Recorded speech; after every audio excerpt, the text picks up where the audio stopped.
İlin 12 ay arasında bir ay var ki bütün qəlbləri işıqlandırır, ruhları nurlandırır. Ramazan ayı. Ramazan səbrin, mərhəmətin və xeyirxahlığın bayramıdır. Hər günün bir dərsi, hər gecəsinin bir zikri, hər orucunun isə bir təmizlənmə anı vardır. Amma zaman sürətlə axır və 12 ayın sultanı Ramazan sona çatır. Orucun şirinliyini, duaların dərindən gələn səslərini, qəlblərin yumşalmasını geridə qoyub bayram səhərinə yol alırıq. Bugün bayram namazı ilə başlanan, qəlblərin bir-birinə açıldığı, ürəklərin sevinç və məhəbbətlə dolduğu gündür. Ramazan yalnız orucluq deyil, o paylaşmaq, bağışlamaq və bir-birinə yaxınlaşmaq ayıdır. Bayram günü isə bu ayın bütün gözəlliklərini birləşdirir.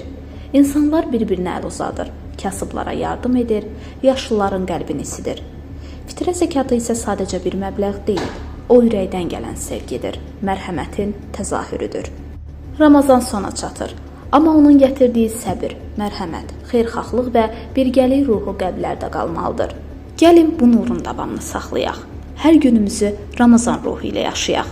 Çünki hər bayram, hər yaxşılıq, hər təbəssüm o böyük ayın xatirəsinə verilən ən gözəl cavabdır.